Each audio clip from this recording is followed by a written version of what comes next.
Les éditions Sixtrid, avec l'aimable autorisation des éditions Kalman Levy, présentent Abigaël, messagère des anges, tome 5, de Marie-Bernadette Dupuis, interprétée par Catherine Gauthier.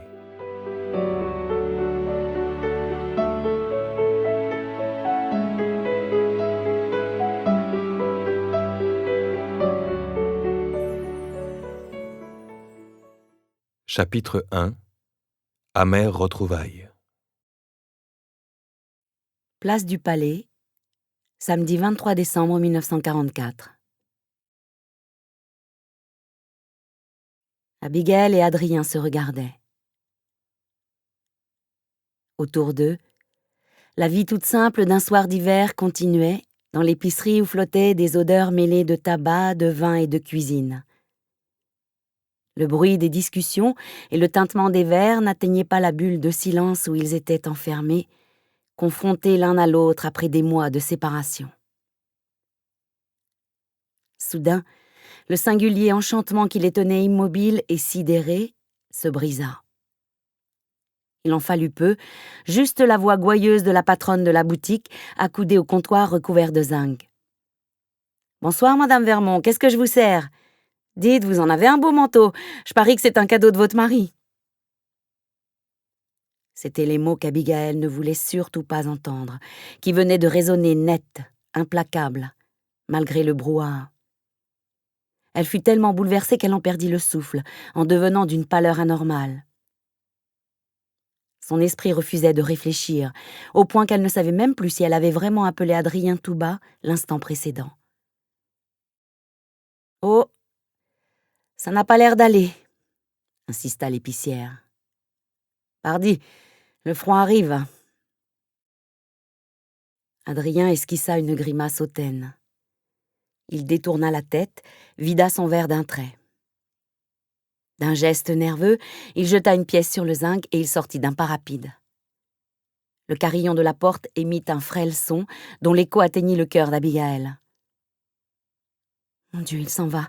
Bien sûr, il ne savait pas que j'étais mariée. Mais alors, que faisait-il ici, en ville ? Je dois lui parler. Il ne peut pas s'en aller comme ça. Elle parvint à demander, d'un ton tremblant, un paquet de tabac. « Ce sera tout, Madame Faber, » dit-elle péniblement. La femme la dévisagea avec perplexité. Accoutumée à voir se jouer des drames entre les murs de son établissement, elle n'était pas dupe. Sa jolie cliente avait murmuré un prénom masculin et elle semblait s'adresser à ce garçon taciturne qui avait pris un muscadet. Abigail avait payé le tabac. Elle salua la patronne d'un signe de tête. « Vite, sortir moi aussi, rattraper Adrien. Il ne doit pas être loin, il m'attend peut-être. » se disait-elle en marchant à son tour vers la porte. « Vite, vite !» L'air glacé la saisit lorsqu'elle se retrouva à l'extérieur. La place du Palais lui parut plongée dans une redoutable pénombre. Une brume épaisse voilait le faible éclat des réverbères. Abigail chercha désespérément une silhouette masculine, à gauche, à droite, mais elle vit seulement un chat au pelage clair qui disparut aussitôt dans une ruelle toute proche. « Adrien !» Elle n'osait pas crier. Le cauchemar recommençait. Adrien avait de nouveau disparu. Son amour était revenu pour quelques minutes tragiques, pour la fixer sans joie ni tendresse. La vérité s'imposa. Il savait tout, et il ne lui pardonnerait jamais. « Pitié, Adrien, je t'en prie, » gémit-elle. Comme une réponse à sa supplique, un point orangé se dessina dans le renfoncement d'un porche. Abigail s'élança, certaine qu'il s'agissait d'une cigarette allumée, et allumée par Adrien. Il ne pouvait en être autrement. Elle s'approcha, tout son être ravagé par la peur, l'émotion, l'envie forcenée de se justifier. « Adrien, c'est toi ?» Il n'y eut pas de réponse. Cependant, Ses doutes furent balayés grâce à la façon dont l'homme debout dans l'ombre releva le col de sa grosse veste fourrée. Elle connaissait si bien le moindre de ses gestes, son allure, son port de tête. Un détail le changeait un peu. Il arborait une ombre de moustache et un début de barbe. « Je n'ai rien à te dire », lança-t-il d'un ton dur.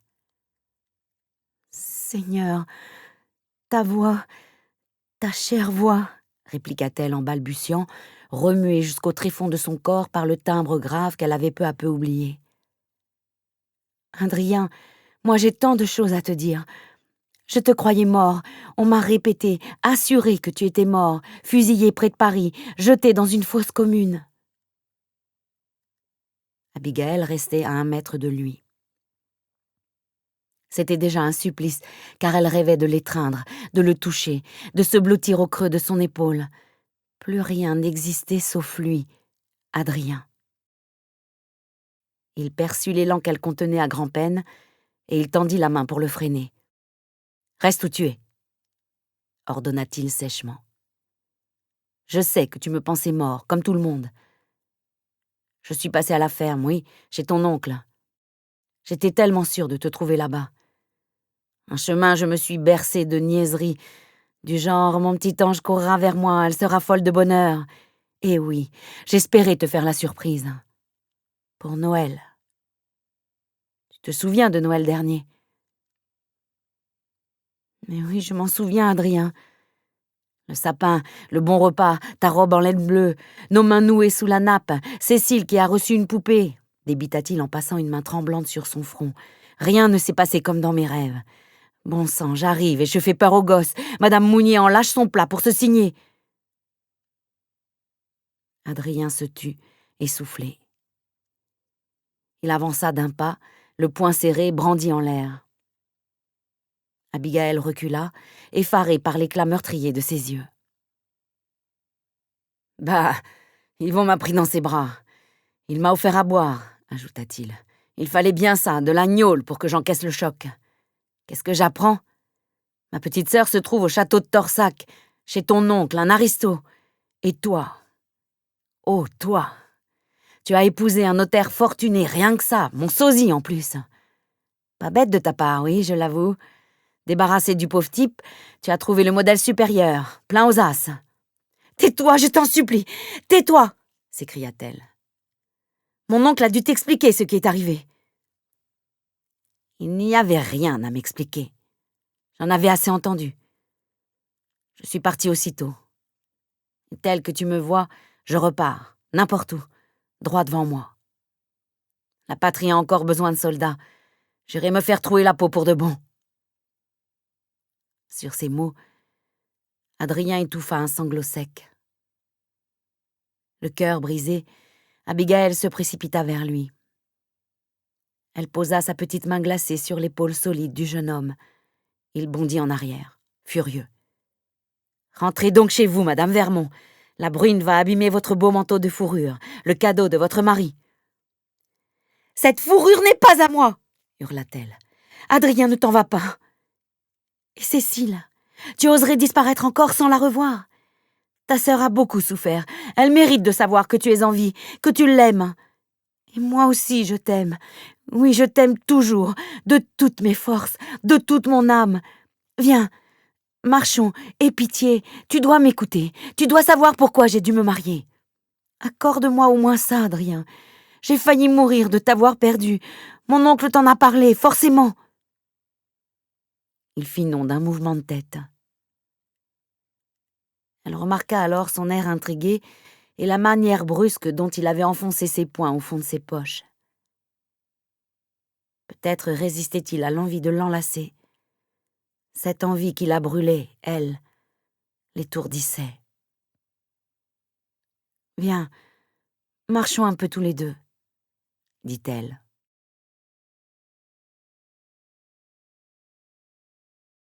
Chez Maxence Vermont, place du Minage, même heure. Les conversations faiblissaient dans le grand salon illuminé. Le préfet, Charles Vermont, se leva de son fauteuil pour remettre une bûche dans la cheminée sous les yeux agacés de son fils. Maxence s'impatientait, incapable de cacher sa contrariété. Bien sûr, Abigail n'avait rien trouvé de mieux que cette sortie nocturne afin de rapporter du tabac au professeur Itier. Celui-ci, assis près du feu, consulta discrètement sa montre pour la 2e fois. « Ta petite femme ne devrait pas tarder », déclara Bérénice Vermont d'un ton conciliant. On peut supposer que l'épicerie faisant bistrot, il y avait foule au comptoir. « Mais oui, maman, je ne m'inquiète pas. Je suis affamée, voilà tout, » rétorqua son fils. Marie Itier, un sourire poli sur les lèvres, feuilletait une revue de mode. Elle tendit soudain l'oreille, alarmée par un vacarme en provenance de la cuisine. « Votre employé semble avoir des problèmes, mon cher Maxence, » hasarda-t-elle gentiment. « Je vais me renseigner. Le repas doit être prêt à l'heure qu'il est. » « Nous ne pouvons pas nous mettre à table sans Abigail, ma douce Marie, » nota le professeur. « Et tu devrais avoir honte, Jack, » soupira-t-elle. « Abigail est sortie par ta faute parce que tu ne peux pas te passer de ton tabac. Heureusement, il n'y a pas encore de verglas, mais le froid arrive, hélas. Nos vaillants soldats vont souffrir dans les Ardennes. » Bérénice Vermont haussa les épaules sans en avoir vraiment conscience. La compassion n'était pas son fort, et tant qu'elle portait une fourrure et qu'elle jouissait d'une demeure bien chauffée, le reste du monde pouvait s'écrouler. Maxence se leva lui aussi. Il rejoignit son père, absorbé dans la contemplation des flammes. « Je suis navré, papa, » marmonna-t-il. « Pourquoi donc ? » « Oh, le manque de ponctualité d'Abigail, notamment. Telle que je la connais, elle discute avec l'épicière. Ces dames papotent sans songer au cadran de l'horloge. Si tu es aussi affamé que moi, je te plains. Je te sers un autre brandy. » Le préfet fronça les sourcils, un peu surpris. Son fils avait les mâchoires crispées, le regard dur. « Volontiers, Maxence. Prends-en également, cela te détendra, tu me parais nerveux. As-tu des soucis en ce moment ? Un dossier complexe ? Je suis disposée à te conseiller si c'est le cas. J'ai été juriste dans ma jeunesse. » « Je te remercie, papa, je m'en sors bien, » trancha Maxence d'un ton sec. Seul Pierre Lussac, le grand-père d'Abigail, demeurait d'un calme serein. Les mains croisées sur ses genoux, il observait les uns et les autres de son clair regard perspicace. Il suivit des yeux Marie Itier lorsqu'elle quitta la pièce pour se rendre à la cuisine, comme elle l'avait annoncé. Denise, les joues cramoisies, semblait affolée. Elle accueillit la visiteuse en soupirant de soulagement. « Ah, madame est de retour ? Je peux servir ?» interrogea-t-elle pleine d'espoir. « Le rôti sera moins juteux si je le laisse au four, et le potage a déjà réduit. »« Je suis navrée. Ma nièce n'est pas là, Denise. Mais elle va arriver, c'est une question de minutes. En tous les cas, vos plats en baume. Vous êtes un vrai cordon bleu, d'après Abigail. » « Je fais de mon mieux, madame Itier. Quand même, c'est bizarre qu'elle tarde autant, notre demoiselle. Oh, pardonnez-moi, je sais bien que ce n'est pas correct de l'appeler comme ça, mais elle est tellement jeune, et d'une gentillesse. »« Je vous remercie de l'apprécier, » se rengorgea Marie. « Croyez-moi, c'est réciproque. Ma nièce vous a prise en affection. » La domestique eut un sourire comblé, mais sans oublier de lancer des coups d'œil inquiets à ses casseroles. « Pourvu que ma petite madame n'ait pas fait de mauvaises rencontres, » dit-elle tout bas. « Denise, je n'y pensais pas, vous m'effrayez à présent. Allons, il faut oublier ce genre d'idée. Abigail n'est pas partie il y a si longtemps. Je vais conduire tout le monde dans la salle à manger, qu'il s'installe. Et je suis certaine qu'elle reviendra à cet instant précis. Merci bien, madame Itier. Merci de me rassurer. Je vais allumer les bougies. » Les deux femmes échangèrent un regard de connivence. Marie regagna le salon, mais elle eut la surprise de croiser Pierre Lussac dans le vestibule. Le noble vieillard enfilait son pardessus à col d'astrakhan. « Vous sortez vous aussi, monsieur ?» s'étonna-t-elle. Disons que je désire prendre l'air frais du soir et ramener au plus vite ma petite fille. Son mari ne tient plus en place. Vous n'êtes pas assuré de la croiser. Le quartier est un lacis de rues étroites. Abigail peut emprunter un chemin et vous un autre. Ce n'est guère raisonnable, monsieur Lussac. Tout cela à cause d'une lubie de mon époux. Je connais la Haute-Ville, chère madame, soyez tranquille. De plus, quelque chose me dit que je trouverai notre retardataire. Une sorte d'intuition.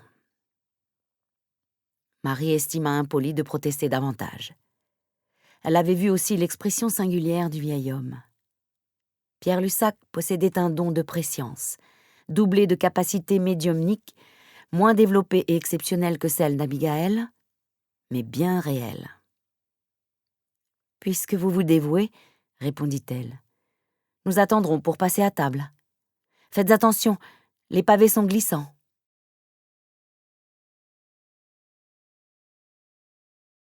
Vallée de l'Anguienne, ferme des Mouniers, même soir, même heure. Le repas était terminé. Yvon Mounier, accoudé à la longue table en bois brun, se roulait une cigarette. Robuste, d'une taille imposante, son visage anguleux, tanné par la vie au grand air, était couronné d'une chevelure brune à peine semée de fils d'argent. Il avait un regard sombre, pénétrant. Pélagie, sa femme, débarrassait la vaisselle sale, tandis que leur fille Béatrice faisait chauffer de l'eau pour la chicorée du soir. « Tu n'aurais pas dû laisser partir Adrien, papa, » déclara-t-elle soudain, après un long silence songeur. « Je sais, Béa, » rétorqua le fermier qui s'adressait des reproches en son fort intérieur. « Mais il a filé comme s'il avait le diable à ses trousses. Bah, je n'ai plus mes jambes de 20 ans, même si j'avais essayé, je ne l'aurais pas rattrapé. » « Le mal est fait, » bougonna Pélagie, embrassant les assiettes dans une cuvette. « Pauvre gars, il faisait peine à voir. »« Si seulement j'avais été là, » renchérit Béatrice. Grégoire, l'innocent, écoutait. Assis sur la pierre de l'âtre, un chaton niché sur ses genoux, il hochait la tête d'un mouvement régulier.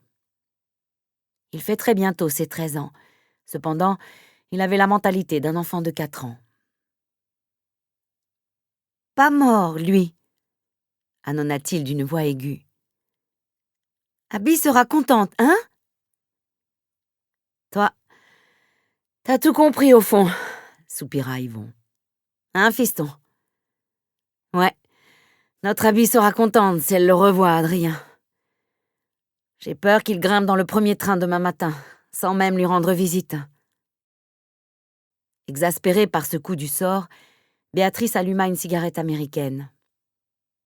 En robe de lainage rouge, ses cheveux bruns relevés en chignon, la jeune femme avait retrouvé sa beauté de visage, mise à rude épreuve à cause de la brutalité de son ancien fiancé. Elle était revenue une semaine auparavant des Pyrénées, où elle avait séjourné plus d'1 mois. « Si j'avais vu Adrien, je lui aurais tout expliqué, » insista-t-elle. « Ce n'est vraiment pas de chance. Louis m'a ramenée ici un quart d'heure trop tard. » Sa mère lui décocha un regard soucieux, tout en frottant le fond d'une poêle. « Ne t'affiche pas trop avec ton Louis de Martignac, ma fille, » recommanda-t-elle. « Ton père n'y voit pas d'inconvénient, mais les gens vont causer si tu continues. »« Maman, ils n'ont qu'à causer. Il n'y a aucun mal à travailler. Officiellement, j'ai repris mon emploi au château de Torsac. Si Louis me raccompagne, c'est par galanterie. Tu le diras au commère du hameau. » Yvon leva les bras au ciel, excédé. Avant la guerre, il aurait tenu les mêmes propos à leur fille. Mais ses activités au sein de la résistance l'avaient changé. Il privilégiait désormais la vie, avec tout ce qu'elle pouvait comporter de bon, d'agréable, de précieux, et à son sens, l'amour demeurait le plus important. « Un problème à la fois, » gronda-t-il. « Béa a gagné sa liberté. Elle a suffisamment souffert pendant cette fichue guerre, ma femme. Pour le moment, je pense à la petite, à ce malheureux garçon, Adrien. Je me suis comporté comme un crétin face à lui. Le voilà qui réapparaît, aussi vivant que nous tous. Bon sang, le choc que j'ai eu. J'en bafouillais pardi, alors qu'il cherchait Abigail des yeux partout. Il croyait la trouver chez nous, bien sûr. Et sa petite sœur, tout pareil, se lamenta Pélagie. Boudiou, j'en ai pleuré quand il est parti. Béatrice disposa les tasses et la cruche fumante, à demi pleine de chicorée. Elle avait questionné ses parents durant le dîner, afin de savoir précisément ce qu'ils avaient dit à Adrien. Elle en était malade et réitéra ses critiques. « Quand même, papa, tu n'avais pas besoin de lui annoncer tout de suite qu'elle était mariée à un notaire, qui en plus lui ressemblait, ni que le châtelain de Torsac était son oncle, » s'emporta-t-elle. « Mais j'étais bien obligée, Béa. Il me demandait où était Cécile, » tonna Yvon en tapant sur la table. « Je ne sais pas mentir, nom d'un chien. »« Il fallait le retenir jusqu'à mon arrivée, » gémit-elle. « S'il avait su pourquoi Abby s'était mariée, il ne se serait pas enfui comme ça. Et toi, maman, tu lui as donné l'adresse de Maxence Vermont, c'est malin. Il est peut-être chez eux, à faire un scandale. » « Non, Adrien est trop fier pour s'abaisser à ça, » trancha le fermier. « J'aimerais mieux, en fait, parce que ses manières à lui, c'est de prendre le large. »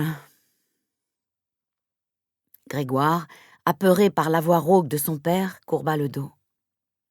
Puis il gratta sa tignasse rousse d'un geste nerveux. « Ne crie pas, tu effraies le gamin, » fit remarquer Pélagie. « Moi, je suis d'avis de vite prévenir Abigail.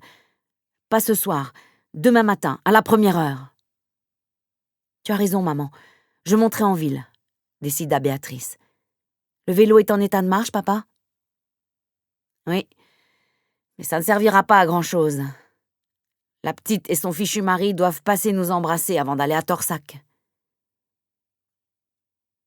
Yvon croisa les bras sur sa robuste poitrine. Il avait les traits tendus, le regard dans le vague. Il n'était pas remis de la violente émotion que lui avait infligée le retour d'Adrien à la fin de l'après-midi. Adrien censé être mort depuis des mois. « Je dois vous confier une chose, mes femmes, » dit-il plus bas. En le revoyant, Adrien, je me suis fait une réflexion. Il ne ressemble pas tant qu'on le prétendait à Maxence. On les met côte à côte, ça sauterait aux yeux. « J'espère qu'on n'en aura pas l'occasion, papa, » répliqua Béatrice. « Vraiment, ce serait la rencontre à éviter. Je voudrais tellement qu'il ait l'idée de revenir ici. On ne sait pas ce qui lui est arrivé. Pourquoi son nom figurait-il sur une liste de jeunes communistes fusillés près de Paris? Pourquoi ?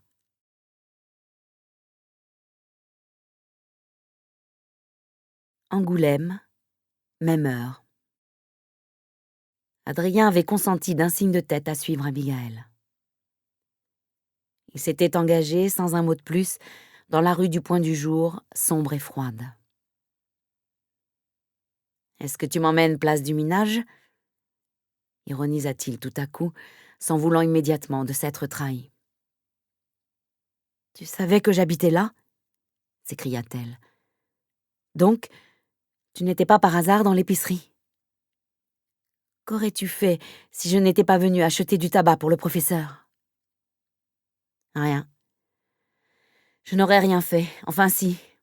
Peut-être que je serais passée plus tard sous tes fenêtres, histoire de cracher sur le seuil de ta maison. Abigail esquissa un faible sourire, en dépit du chagrin qui la ravageait. Elle reconnaissait bien là le caractère de son amoureux, toujours emporté, excessif, orgueilleux. « Adrien, écoute-moi à présent. J'ai terriblement souffert après ton départ précipité pour Paris. J'en voulais beaucoup à Béa de t'avoir emmené.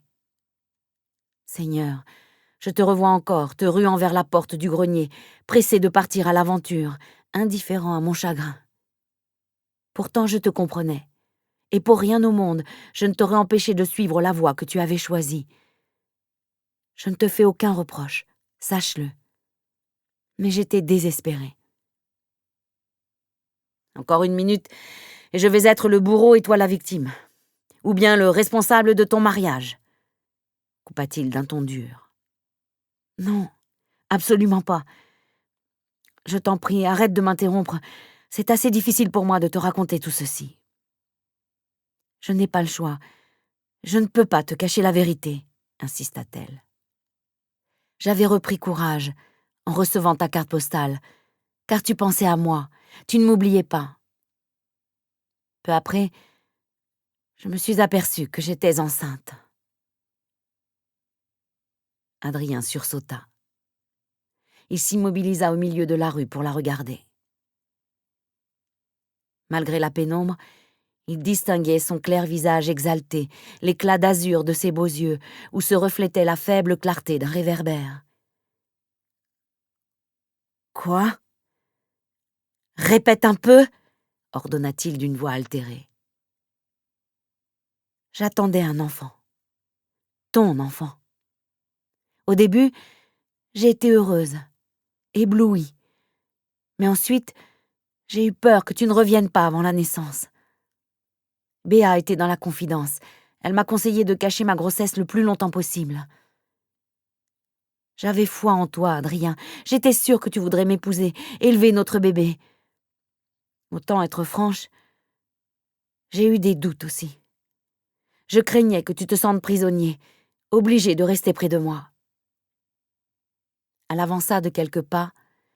Il fut obligé de la suivre, fasciné contre sa volonté, par sa démarche légère, la finesse de son profil. Ce n'était plus la petite jeune fille mal habillée, au bonnet de laine sur ses cheveux longs, non. Elle avait changé. Il subissait son charme ineffable, irrité et séduit par son élégance. « Que s'est-il passé ?» demanda-t-il. « Manifestement, tu n'es plus enceinte, à moins que, avec ce manteau de fourrure, on ne voit rien. Tu es si mince. Quand l'enfant devait-il naître ? » « Il serait né en janvier, » répondit-elle dans un souffle. « Je l'ai perdu au début du mois de septembre. 3 jours environ après ce mariage auquel j'avais consenti pour notre enfant, pour ta sœur, parce que je te croyais mort, Adrien.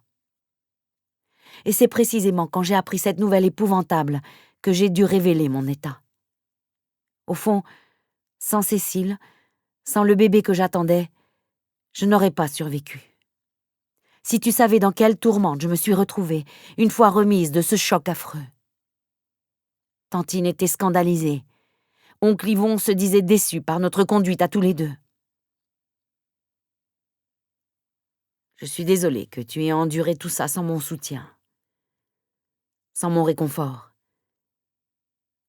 Mais pourquoi ne m'as-tu pas écrit dans ce cas ? Je serais rentré en Charente, » s'indigna-t-il. « T'écrire ? Mais à quelle adresse ? » s'écria-t-elle. « Je ne savais pas comment te prévenir. Béatrice a essayé en vain de découvrir où tu étais à ce moment-là. Oh, et puis à quoi bon revenir en arrière ? » Ils se tenaient face à face, agités par la même détresse teintée d'incrédulité. « Tu as raison, Abigail. À quoi bon en discuter encore ? » soupira-t-il, dominant sa colère. « C'est trop tard. Tu es marié. Tu as appartenu à un autre homme. Tu ne seras jamais plus mon petit ange. Durant des mois, j'ai rêvé de l'instant où je te reverrai, où je te serrerai dans mes bras. Tu n'as guère attendu. Il t'a suffi qu'on me prétende mort, et tu as épousé ce type. Là, tu es cruel et injuste, Adrien, s'enflamma-t-elle. Maxence me proposait un foyer, la sécurité. Il souhaitait élever l'enfant, lui donner son nom.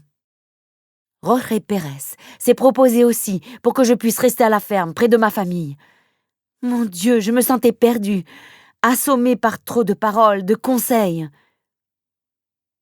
Pérez t'aurait épousé, hasarda-t-il d'un ton amer. Au moins, je t'aurais trouvé au bercail. Adrien, pitié, ne sois pas méchant. Tu m'as manqué chaque jour depuis ton départ, chaque instant de cette vie pleine de faux-semblants. Je devais tenir bon, surtout pour ta sœur que tu m'avais confiée. Le clocher de l'église Saint-André se mit à sonner. Abigaël compta les coups réguliers au tintement sourd. 9 heures, déjà. Je dois rentrer. Nous avons des invités, Tantine et le professeur, mes beaux-parents et mon grand-père. Frappée par le « nous » et le « mes beaux-parents », ces mots significatifs qu'elle avait murmurés, Adrien recula de 3 pas, le visage crispé. Il contenait une envie de hurler sa rage, son incompréhension. « Fiche le camp. Retourne dans ta belle baraque de bourgeois, avec tes invités. Allez, disparais, sinon je... » « Sinon quoi ?» gémit Abigaël. « Je n'ai pas le temps de mieux t'expliquer ce qui s'est passé, mais il le faut. Je n'ai pas pu tout te dire. Adrien, je t'aime. Je t'aimerai toujours, jusqu'à ma mort. Je ne peux pas te perdre. Pas 2 fois. » Elle s'approcha de lui, les mains tendues, dans un geste de supplication pathétique. Il voulait reculer encore, il n'en eut pas le courage. Il perçut son souffle affolé, son parfum. Soudain, il cessa de réfléchir et l'enlaça passionnément, avec une plainte rauque, proche du cri de douleur. Abigaël sentit des lèvres chaudes écraser les siennes. Elle allait répondre à ce baiser inespéré lorsqu'Adrien la repoussa. « C'était pour te dire adieu, » lui asséna-t-il, prêt à s'éloigner. « Oh non, non, tu ne peux pas me laisser !» hurla-t-elle en le retenant par un bras. « Tu es vivant, tu es revenu, je veux être avec toi, entends-tu ? Je vais parler à Maxence. Nous trouverons une solution. Pour moi, tu es mon seul et véritable mari, celui qui m'a faite femme, au bord du ruisseau, sous le vieux saule. Je t'en prie, ne t'en vas pas. » Elle éclata en sanglots, sans lâcher prise. Adrien ne pouvait pas se libérer sans se montrer brutal. Il la considéra d'un air affligé. « Les choses ne sont pas si simples, Abigaël. Cet homme, Maxence, a des droits sur toi. Qu'est-ce que tu imagines? Qu'il va te donner sa bénédiction? Je ne le ferai pas à sa place. Et pas question que je reste ici, en Charente, jouer les amants. Je ne te partagerai pas. Je n'en ai même pas envie. Le mieux, c'est de mettre des centaines de kilomètres entre nous. Non, cette fois, j'en mourrai, Adrien. Je suis sérieuse. Je ne le supporterai pas. J'ai assez souffert sans toi. Et par lui. » « Comment ça ? » ?»« Je te le dirai. Mais si nous voulons en parler, tu dois rester. Où comptes-tu passer la nuit? Il fait si froid. » »« Je n'en ai aucune idée, » admit-il. « Je pensais naïvement coucher dans le grenier, à la ferme. » Abigaël, tout à coup pleine d'assurance, l'entraîna vers la rue des Trois Fours. Elle lui avait pris la main. « Tu n'oserais pas repartir sans avoir vu Cécile, » supposa-t-elle tout bas. « Demain soir, nous devions dîner à Torsac, chez Louis de Martignac. J'annoncerai à ta petite sœur que tu es de retour, sain et sauf. Adrien, rien ne m'empêchera de te rejoindre, où que tu sois, si je sais où tu es, évidemment. Alors j'ai une idée. Il y a une grotte sous le rempart, la grotte de l'ermite Saint-Cybard. J'y suis allée un jour avec Cécile, c'est au bout du jardin vert. Il faut enjamber une vieille palissade. Attends-moi là. Je viendrai cette nuit. Je t'apporterai une couverture, quelque chose à manger, comme avant, dans notre vallée. » Adrien céda à l'expression implorante d'Abigaël.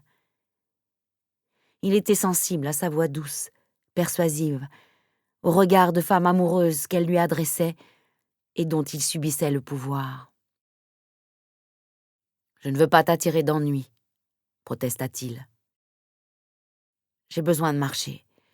C'est le meilleur moyen de me calmer. Je préfère rentrer dans la vallée de l'Anguienne. Je sais où loger là-bas. La grotte d'un autre ermite, où tu venais le soir. » Sa voix se brisa. Il tremblait. Abigaël le dévorait des yeux, sous le charme. L'amour la consumait.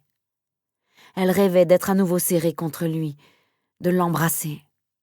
« Accepte, je t'en prie, » insista-t-elle. « Tu es tout pour moi.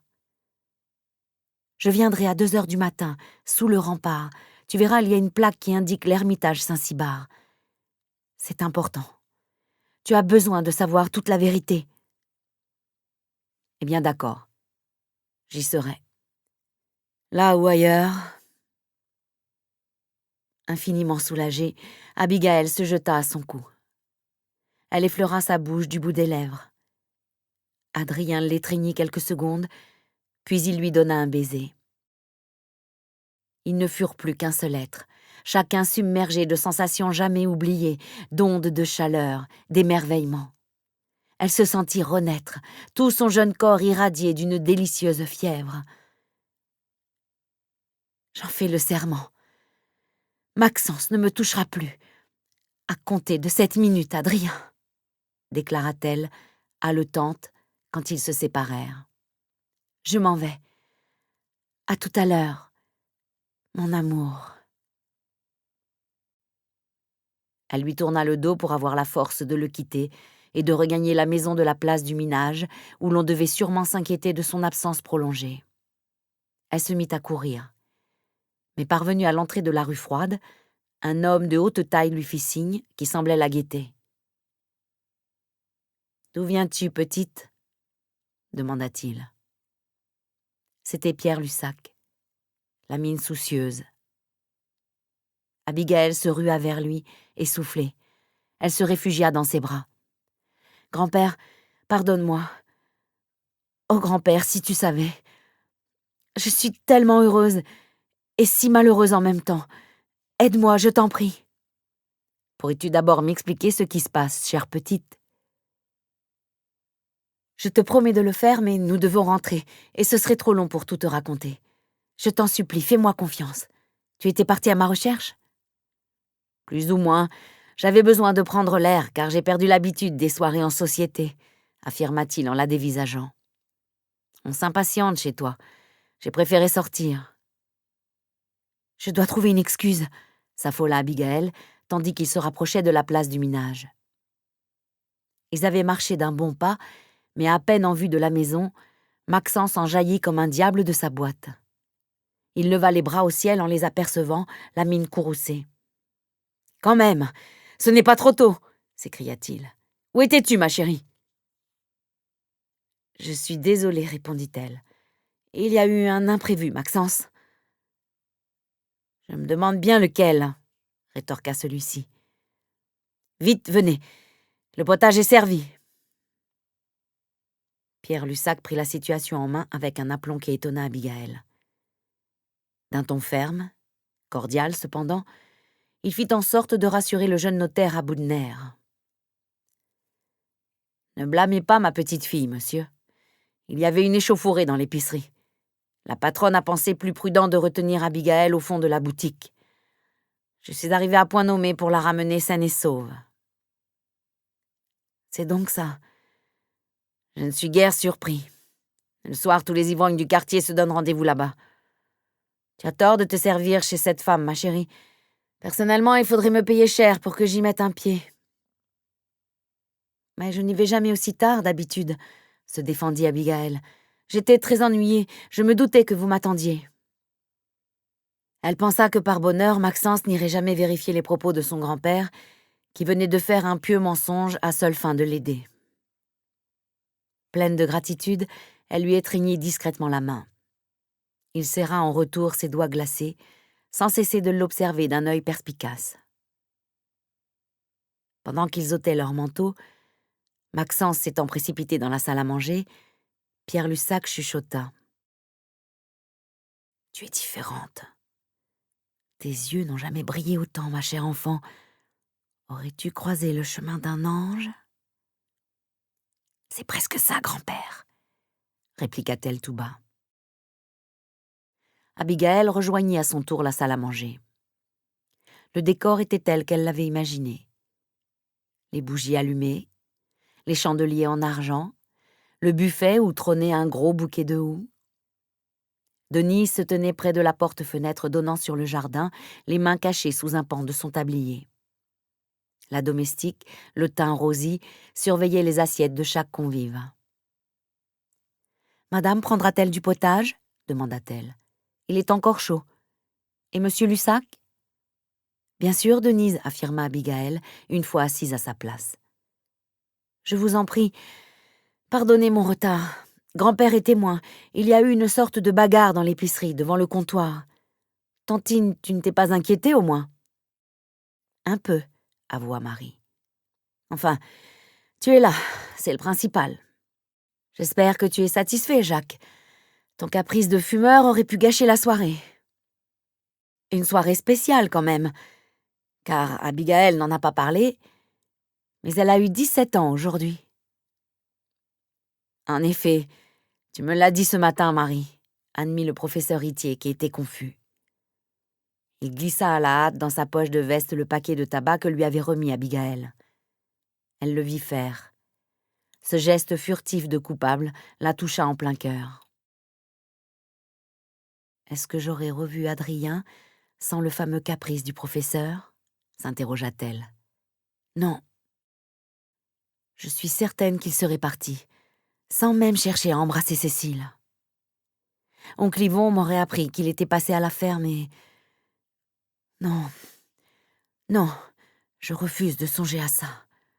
Dieu merci, le professeur voulait fumer, et moi j'ai eu l'idée de courir jusqu'à l'épicerie. Il ne pouvait pas en être autrement. Et le jour de mon anniversaire... » « Vous êtes bien rêveuse, chère Abigaël, » remarqua Charles Vermont de sa voix étudiée de notable. « Pas vraiment, monsieur, » protesta-t-elle. « C'est la différence de température qui m'étourdit. Il faisait très froid dehors, et ici il règne une chaleur un peu étouffante. Je reconnais que les changements brusques de température peuvent être perturbants, renchérit-il. Mais permettez-moi de vous souhaiter un bon anniversaire. Maxence, tu aurais pu nous prévenir. Nous ne serions pas venus les mains vides, ta mère et moi. »« Je n'étais pas au courant, papa, » affirma le notaire. Abigaël a pris soin de n'en rien dire. « C'était volontaire, » trancha la jeune femme. « La date de ma naissance précède de quelques heures le décès de ma mère. Aussi, je préfère ne pas en faire état. »« Nous comprenons, ma chère enfant, » soupira Bérénice. « Mais Charles et moi, nous nous rattraperons à l'occasion des étrennes. » Abigaël remercia d'un léger signe de tête, sans rien ajouter. Elle avala 2 gorgées de potage, sans lui trouver de goût agréable. Mais elle se souvint, prise d'un vertige exquis, des lèvres d'Adrien sur les siennes, de l'étreinte de ses bras autour de sa taille. « Merci, mon Dieu, il est vivant, » se dit-elle. « Dieu soit loué, Adrien est vivant, et je n'ai pas pu crier de bonheur, pleurer de joie. Hélas, nous nous sommes heurtés, querellés. J'étais obligée au fond, mais il m'attend. Quel plus beau cadeau pouvais-je recevoir ?» Denise s'éclipsa en cuisine, pressée de servir les écrevisses qui seraient accompagnées d'une mayonnaise. Bérénice Vermont détaillait la décoration de la pièce d'un regard critique. Blonde, mince, le nez très fin, savamment fardé, l'épouse du préfet admettait être très coquette. Ce soir-là, elle arborait une robe en taffetas gris perle et un bandeau en strass sur le front. « Vos rubans rouges sur ce lierre pendu à la tringle des rideaux sont amusants, ma petite belle-fille, dit-elle enfin. On se croirait dans une salle de classe à la campagne. Maxence m'a soufflé à l'oreille que vous vouliez faire un sapin de Noël. Je suis bien aise qu'il vous ait découragé. »« Pardon ? Que disiez-vous, madame ?» demanda Abigail. « Je n'écoutais pas. »« Voilà qui est charmant, » s'offusqua Bérénice. « J'ai pourtant parlé assez fort. »« Comme vous le faites par principe pour débiter des choses désagréables, » lui reprocha son mari. « Personnellement, je trouve ces ornements ravissants. » Marie jeta une œillade alarmée sur sa nièce, dont les traits étaient sublimés comme sous l'effet d'un enchantement. Ne sachant pas à quoi attribuer cette transformation, elle conclut encore une fois qu'il s'agissait peut-être d'un bébé récemment conçu. « Ils vont nous l'annoncer au dessert, j'en suis sûre, » se dit-elle, « et cela prouverait qu'ils sont réconciliés pour de bon. » Denise fit son entrée, un large plat ovale à bout de bras. Elle n'osait pas prononcer un mot, d'autant plus que le menu figurait sur des petits cartons blancs à liseré doré. « Oh, des écrevisses, mon régal !» s'extasia Bérénice, tout en lançant un regard amer à son époux. Charles Vermont avait osé la contredire devant témoins, elle en était outrée.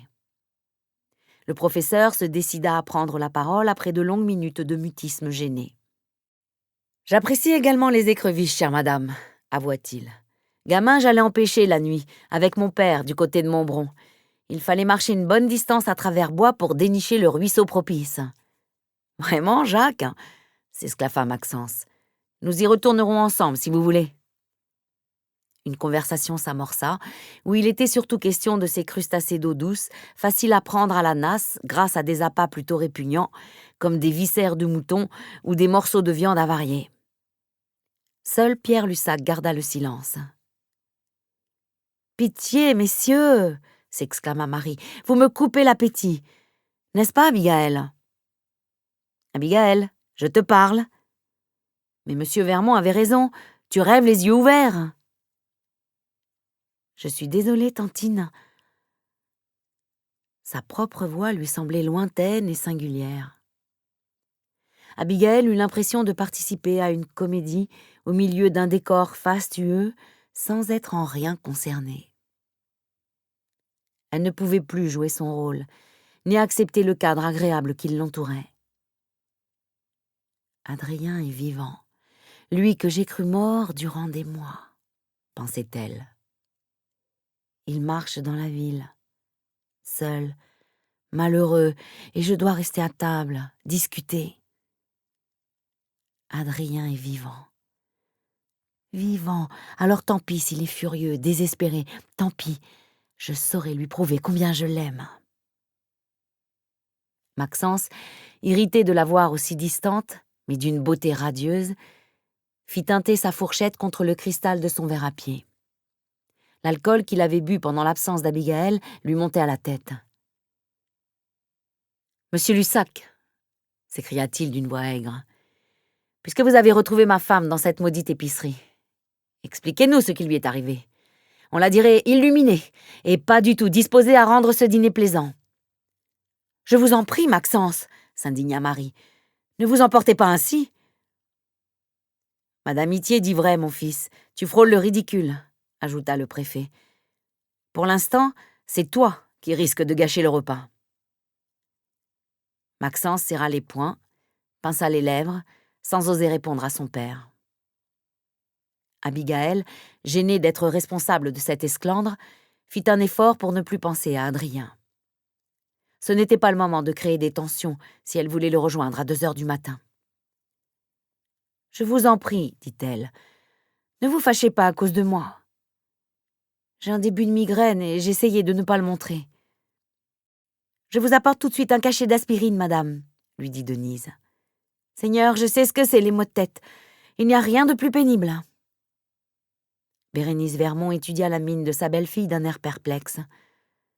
Abigail n'avait pas l'air de souffrir, loin de là. Elle était resplendissante. Cependant, elle se garda de donner son avis.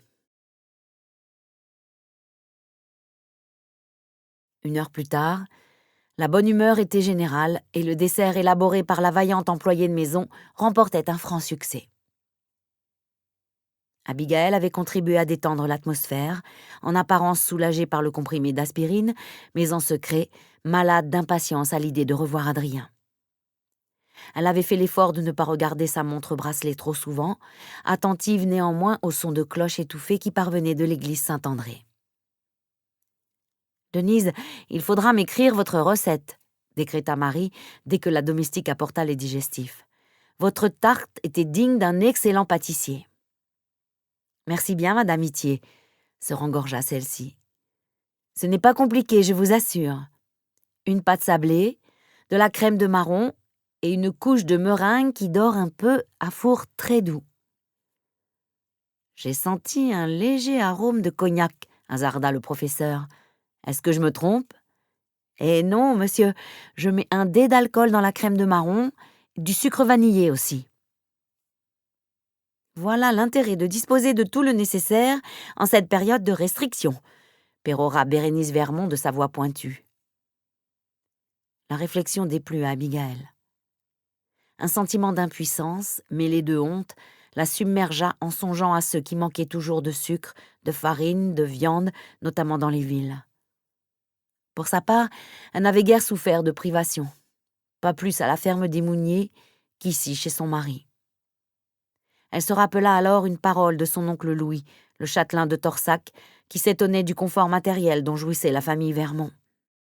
« Et comment faites-vous, madame ?» interrogea soudain Pierre Lussac, de son timbre sonore et suave. « Je veux dire, pour avoir tout le nécessaire. » La question suscita immédiatement l'embarras de Bérénice et de son époux.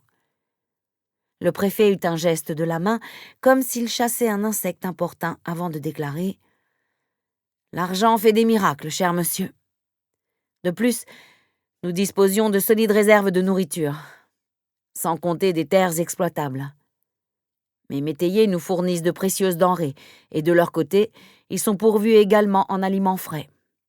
Il n'y a aucun rapport avec le trafic du marché noir, et j'espère que personne ne nous accuse de combines regrettables. »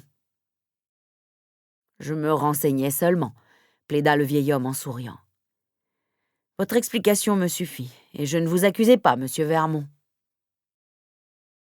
Maxence approuva d'un rire ironique qui vrilla les nerfs d'Abigail.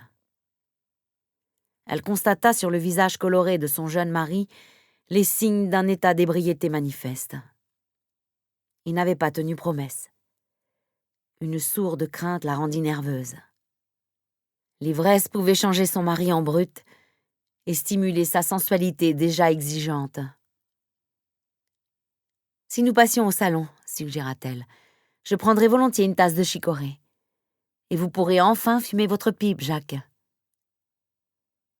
Le professeur se leva aussitôt, ravi de l'occasion.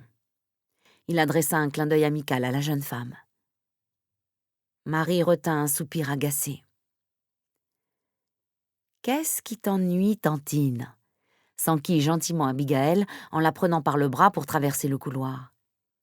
« L'égoïsme masculin, ma petite chérie, » lui avoua sa tante dans le creux de l'oreille. « Il aurait pu t'arriver un accident à cause de Jacques et de sa manie de fumer. » « Ne lui en veux pas, j'étais enchantée de ma promenade dans les rues du quartier, » répondit tout bas Abigail. « J'aime la nuit et ses mystères. » « Qu'est-ce que tu racontes ?» protesta Marie. « Ma chérie, tu n'es pas toi-même ce soir. »« Oh si, tantine, je n'ai jamais été aussi lucide. » Elles s'arrêtèrent un instant sur le seuil du salon, où Maxence ranimait le feu dans la cheminée en marbre. « Je croyais que nous aurions droit à une annonce particulière, » murmura Marie en fixant sa nièce. Ce fut au tour d'Abigail d'être intriguée. Elle crispa ses doigts sur le poignet de sa tante, tout en sachant qu'il était vraiment impossible qu'elle fasse allusion à Adrien.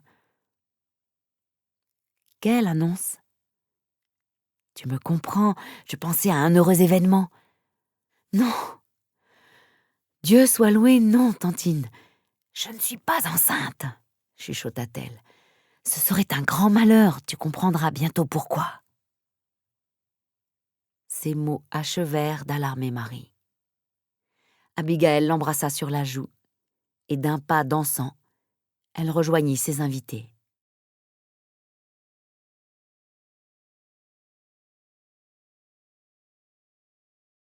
Chapitre 2. Sous l'aile de Saint-Cybard. Place du Minage, samedi 23 décembre, même soir. Il serait bientôt minuit. Marie et Jacques Itier s'apprêtaient à quitter la douce chaleur de la maison.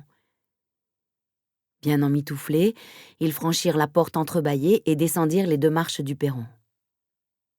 Abigaël lança un regard soucieux sur les pavés luisants d'humidité de la rue. Le vent était glacial. « Dépêchez-vous, il fait de plus en plus froid, » recommanda-t-elle. « Il pourrait y avoir du verglas. » « Par chance, ma sœur n'habite pas à l'autre bout de la ville, » fit remarquer le professeur. « Telle que je connais Véronique, elle doit nous attendre en faisant des réussites. » « Sûrement, mais elle aurait pu accepter l'invitation d'Abigaël, » se plaignit Marie. Maxence était déçu qu'elle ne vienne pas. Véronique Rousseau, la sœur de Jacques Itier, veuve depuis une 12aine d'années, était la marraine du jeune notaire. Cependant, depuis qu'il avait épousé Abigaël, elle ne lui rendait aucune visite, tout en l'invitant souvent à passer chez elle, rue de Béla, non loin de l'hôtel de ville. « Ce n'est que partie remise. Véronique joue les capricieuses, » affirma le professeur d'un ton jovial. « Merci pour ce bon dîner, chère petite. » Abigaël lui adressa un grand sourire lumineux qu'il reçut avec surprise. Au même instant, Bérénice et Charles Vermont, eux aussi chaudement vêtus, se présentèrent dans le vestibule. « Nous préférons partir maintenant, » expliqua le préfet. « Les routes peuvent très vite être mauvaises. D'ici à Vars, nous aurons sans doute du brouillard givrant, si ce n'est pas de la neige. Au revoir, ma chère petite belle-fille. » Le couple embrassa Abigaël, qui recula pour les laisser sortir. Maxence, qui avait suivi ses parents, la saisit par la taille et lui donna un baiser dans le cou.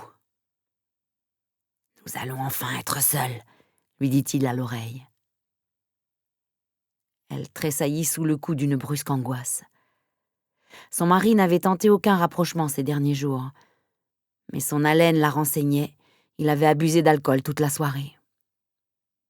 D'un élan nerveux, elle se rua dehors. « Rentrez bien !» cria-t-elle à ses beaux-parents qui discutaient encore avec Marie et Jacques Itier. « Ne t'inquiète pas, Abigaël, » lui répondit sa tante. « Monsieur Vermont propose de nous conduire rue de Béla en voiture. »« Oh, alors je suis rassurée, tantine. » Abigaël fut obligée de regagner l'abri du vestibule. Elle referma la porte sous les yeux amoureux de Maxence, adossé au mur. « Denis s'en est allé il y a 1 heure. Ton grand-père est monté se coucher, dit-il. Si nous profitions un peu du salon, du canapé si confortable. Toi et moi, ma chérie, dans la pénombre, disons, éclairés par le feu. Non, je suis épuisée. Ma migraine revient. Je ferais mieux de dormir au plus vite, Maxence.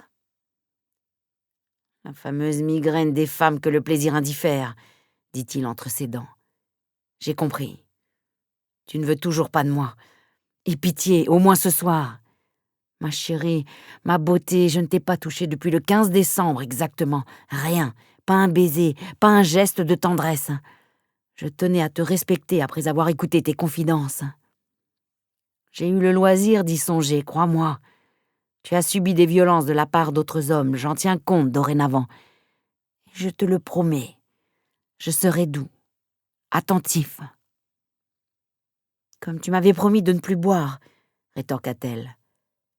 Je t'en prie, ne me demande rien, j'ai trop mal à la tête. On ne dirait pas. Tu es radieuse, insista-t-il en l'enlaçant d'un mouvement passionné.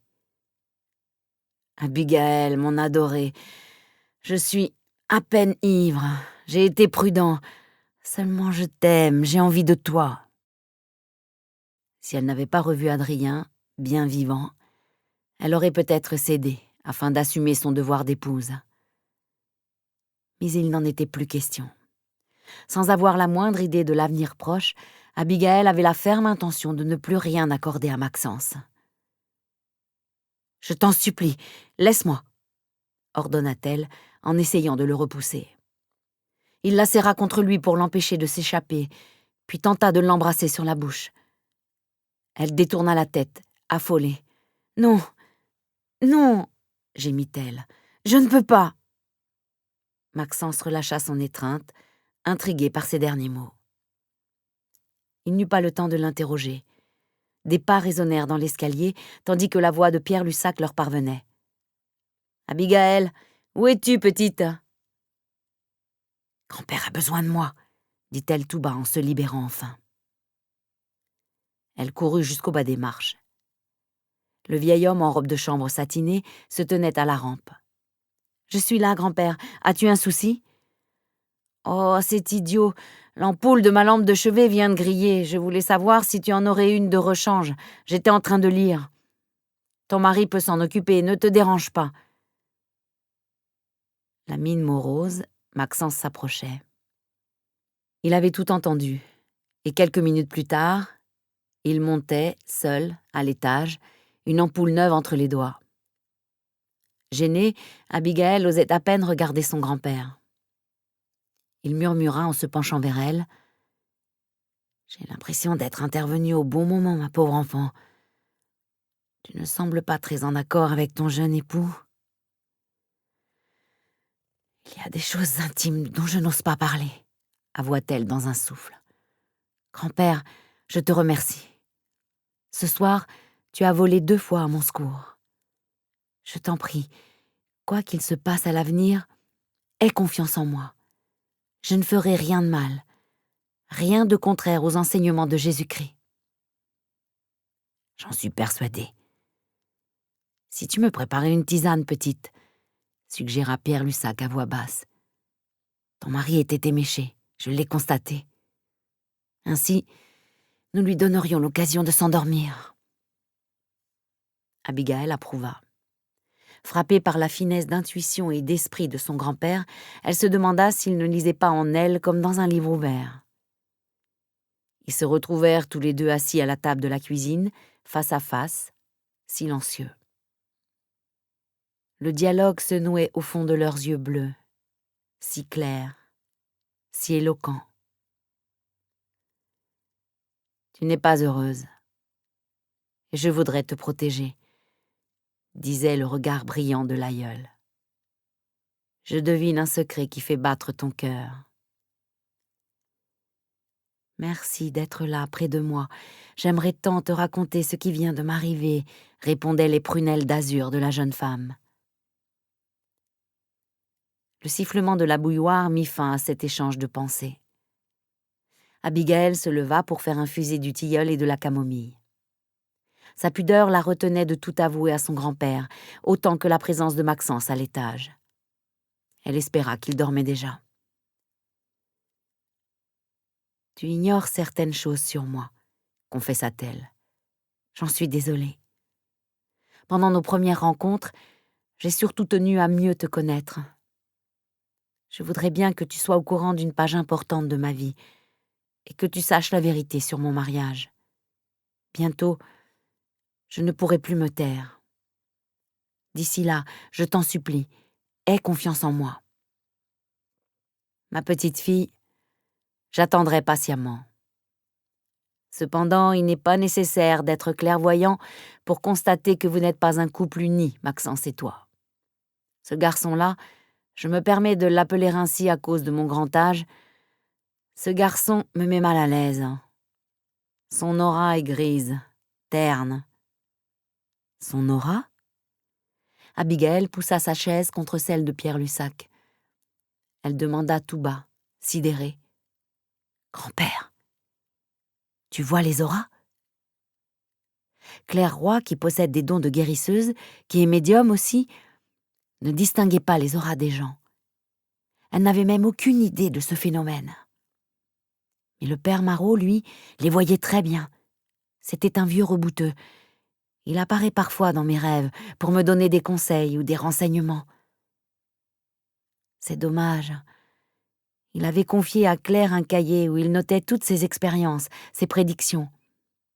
J'aurais tant aimé le lire, mais il a dû brûler comme tout le reste quand le moulin du Loup a été incendié par les Allemands. Pierre Lussac la contempla avec tendresse. Il lui caressa la joue du dos de la main. « Je peux te dire une chose. La première fois que je t'ai aperçu, dans mon modeste logement de Ribérac, j'ai été saisi par ton aura, qui te nimbait d'une lumière rose et or. Tu dégageais une vitalité et une générosité magnifiques. L'existence nous réserve de merveilleuses surprises. Tu ensoleilles mon présent, après des années un peu tristes. Merci, grand-père. Je suis si contente de t'avoir retrouvé. » Ils se sourirent d'un air complice. Pierre Lussac changea de sujet, peut-être pour ne pas céder à une trop vive émotion. « Tu évoques fréquemment cette dame, Claire Roy. Je serais heureux de lui être présenté si elle revenait en France. »«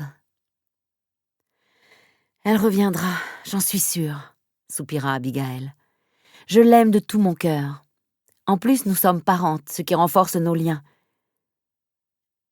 Si je me souviens de tes explications, Claire était la nièce de ma chère Edmée. » »« Oui, car Edmée était la demi-sœur d'Hortense, la mère de Claire, un secret de famille qu'a révélé le père Marot la veille de sa mort. » Sur ces mots, elle servit la tisane.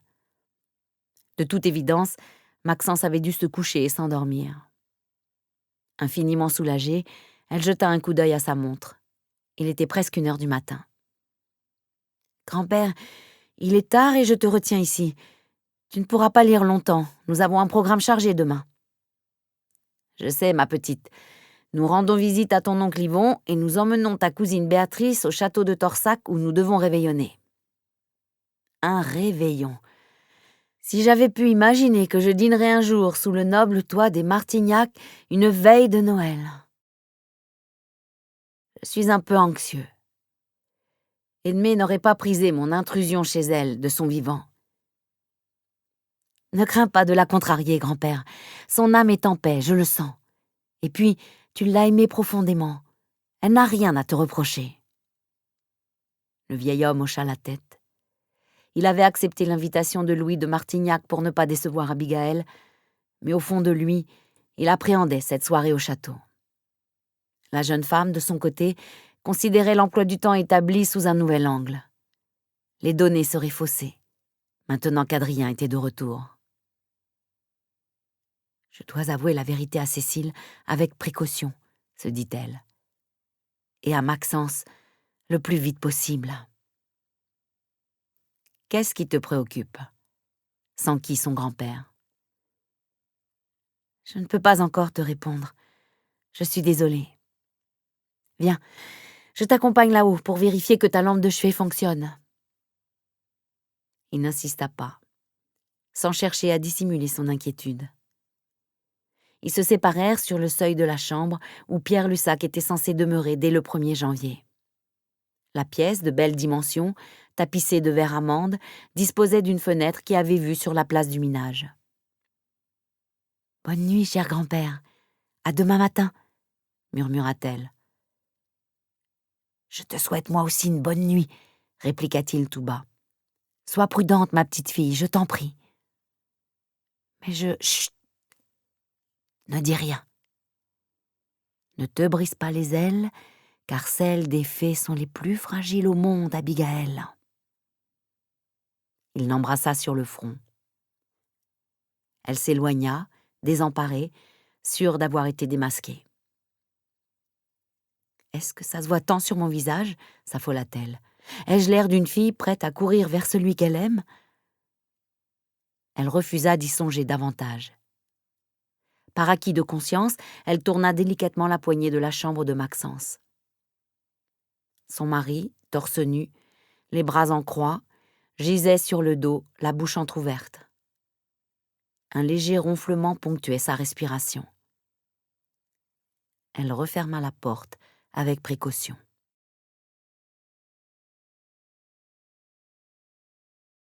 Abigail quitta la maison à 2h moins le quart. Elle s'était changée, troquant sa belle robe de velours noir contre un pantalon en jersey et un pull en laine à col roulé. Les cheveux défaits, coiffés d'un bonnet, elle avait enfilé son imperméable et des bottines. Son cœur cognait si fort dans sa poitrine qu'elle en percevait les battements sourds à ses tempes. Les doigts crispés sur la bandoulière d'un sac en cuir noir, elle s'engagea d'un pas rapide dans la rue Bouillot, une longue ligne droite qui débouchait place Turenne, une petite esplanade ouverte sur le rempart du Nord. Un vent glacial lui coupa le souffle en provenance de la plaine où serpentait le fleuve Charente. Elle traversa la voie pavée et se pencha quelques instants vers l'abîme obscur. En contrebas des murailles séculaires, édifiées sur des pans de falaise, s'étendait une zone de broussailles et de ronciers. Elle tenta de distinguer, sur sa gauche, l'endroit où une clôture en piteux état séparait ce fouillis végétal de l'extrémité du jardin vert, là où ses pentes herbues, plantées d'arbustes, dominaient une large boucle de l'avenue Wilson. « Pourvu qu'Adrien ait trouvé la grotte de l'ermite Saint-Cybard », dit-elle à mi-voix. En se déplaçant un peu, elle heurta d'un genou la borne fontaine où les ménagères du quartier venaient chercher de l'eau qu'elles rapportaient chez elles dans des seaux. Une corvée qui lui était évitée, son domicile disposant d'aménagements modernes, comme l'eau courante et le chauffage central. Impatiente, elle reprit sa course le long du muret. Bientôt, elle aperçut un portail en fer. C'était l'accès qu'elle avait choisi, car il était le plus proche, et une étroite allée la mènerait à bon port. Le battant de droite grinça sur ses gonds lorsqu'elle le poussa. Abigail descendit rapidement. L'exaltation la rendait légère, habile à se diriger dans la pénombre. Rien ne la rebutait, ni l'air glacial, ni sa solitude au sein de la haute ville endormie. Elle savourait chaque instant de son expédition clandestine, et après un regard vers les faubourgs, elle dédia un sourire amical aux faibles pointillés lumineux qui signalaient les rues le long de la route de Bordeaux à Paris. La fin du parcours lui sembla un jeu d'enfant. Elle franchit sans peine la fameuse clôture qu'elle avait indiquée à Adrien. Ce n'était en fait qu'un assemblage de piquets en bois et de grillages, soutenus par des ronces. Elle se frayait un passage parmi les buissons, lorsqu'une silhouette masculine se détacha de l'ombre des falaises drapées de lierre. « Adrien ?» Cette fois, elle pouvait crier son prénom. Il répondrait. Le vide atroce, creusé par sa prétendue mort, se comblait. Aucun néant ne l'avait aspiré, non, il vivait. « Adrien ? C'est bien toi ?» s'exclama-t-elle, prise d'un doute. Il s'avança encore. Elle ne pouvait pas discerner ses traits, mais elle reconnut son port de tête, sa façon de se tenir, les mains enfoncées dans les poches de sa veste. « As-tu trouvé l'ermitage ?» demanda-t-elle quand il fut à 1 mètre de distance, toujours impassible. « Oui, mais des clochards doivent se réfugier là, eux aussi. C'est sale, humide, plein de bouteilles cassées, » dit-il sèchement. « Je préfère encore dormir sous un arbre du parc. » J'aurais dû y songer. Pardonne-moi, Adrien. Mon Dieu, tu es là, vraiment là. Nous devons discuter. Je crois savoir où aller. Elle se félicita d'avoir exploré les lieux un jeudi après-midi en compagnie de Cécile. Ils purent s'abriter sous une avancée de roches. Un bloc de pierre était calé contre la paroi. « J'ai lu un texte du professeur Itier sur l'ermite Saint-Cybard, » déclara-t-elle d'un ton faussement anodin. Ses disciples s'étaient installés ici, en construisant une cloison en planche. C'était au VIe siècle, te rends-tu compte ? Quant au saint homme, il a vécu 39 ans reclus dans la grotte où je t'ai envoyé. Et il accomplissait des miracles à travers les grilles de sa porte. « Tu as l'intention de me donner une leçon d'histoire ?» coupa-t-il. « Je me fiche de tout ça. » « Oui, excuse-moi, je suis sotte. Adrien, ne sois pas méchant. Nous sommes victimes d'un terrible coup du sort. Mais si tu savais combien je suis heureuse, parce que tu es là, près de moi. » Tremblante de nervosité, Abigail sortit de son sac une bougie qu'elle alluma. Le vent fit danser la flamme jaune qui menaça de s'éteindre au bout de quelques secondes. Accroupi, Adrien la protégea de ses 2 mains ouvertes. La faible chaleur se répandit dans ses doigts glacés. « Tu as froid, » déplora-t-elle. « Je t'ai empêché de prendre une chambre d'hôtel avec ce rendez-vous. Veux-tu manger une part de brioche? Je t'en ai apporté. J'ai un peu de vin aussi. » « Non. Je n'accepte rien, puisque c'est ton mari qui achète la nourriture. »« Venons-en plutôt au fait, » répondit-il. « Qu'as-tu de si important à me dire? Pour ma part, je tiens à te prévenir. C'était une erreur de t'embrasser. Ça ne se reproduira pas, car tu es lié à un autre homme. » Adrien évitait de la regarder.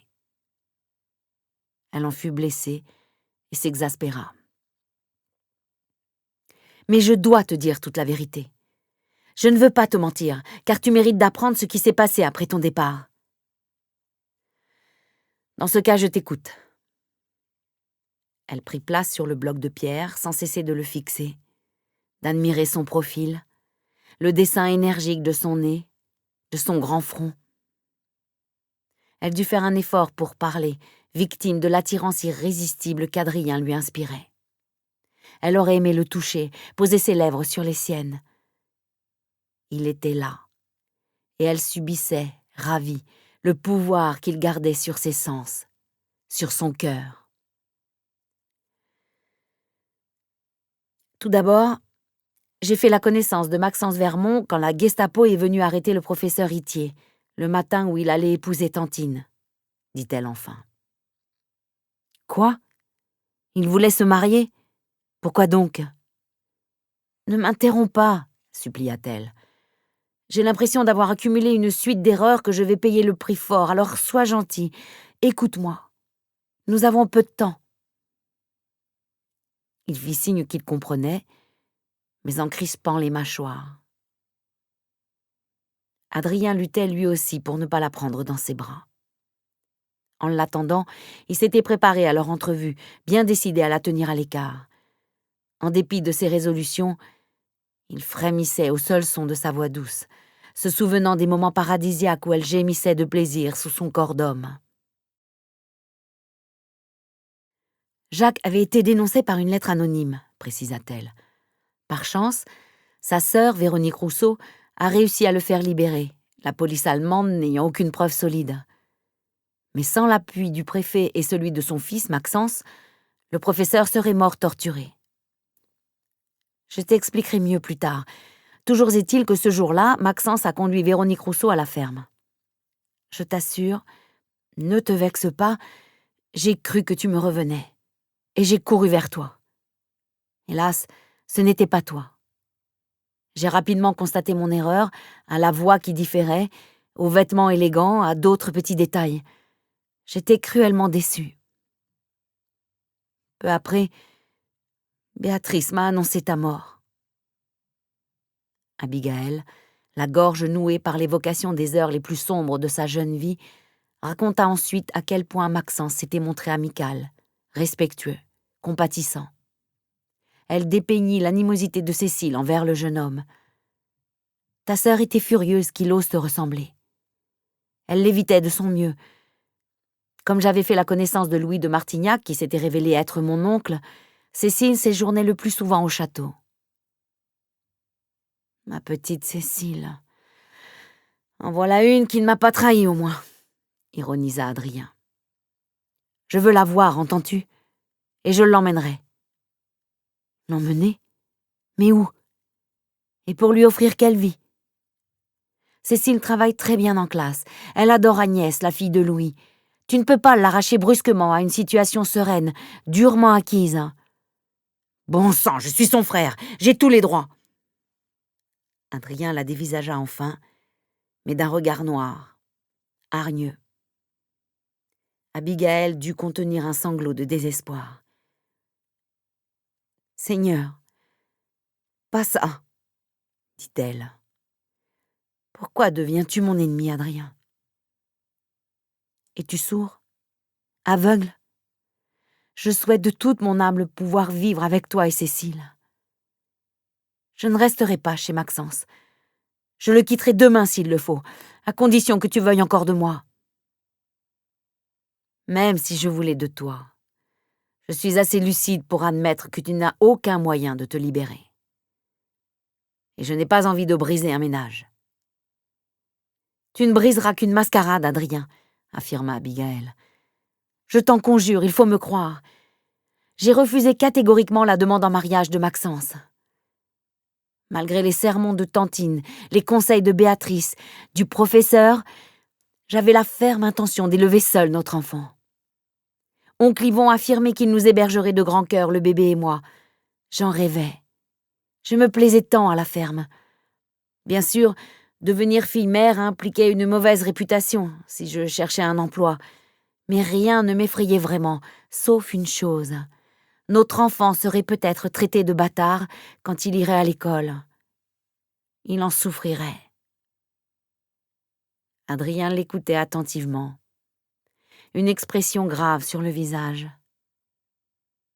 Abigaël ne le vit pas, car elle demeurait la tête basse, dans une pathétique attitude de contrition. Mais j'étais prête à le défendre, à lui expliquer, lorsqu'il aurait l'âge de comprendre, pourquoi il n'avait pas de père. Et plus encore, je lui aurais dit que son papa était mort en héros. Là n'était pas le problème. Si j'ai fini par épouser Maxence, c'est pour une autre raison, très personnelle. Elle prit sa respiration, toute tremblante de confusion à l'idée de l'aveu qu'elle devait faire. Laquelle ? Demanda tout bas Adrien, en résistant à l'envie de la réconforter. J'avais choisi de survivre, pour le bébé et pour ta petite sœur que tu m'avais confiée, poursuivit Abigaël. Et par malheur, il y a eu ce bal à Villebois, sous les tilleuls de la Grand-Place. Béatrice avait insisté, Agnès et Cécile étaient ravies d'aller à une fête. C'était si joli, les lampions dans les arbres, l'orchestre qui jouait de la musique. Maxence nous a rejointes là-bas.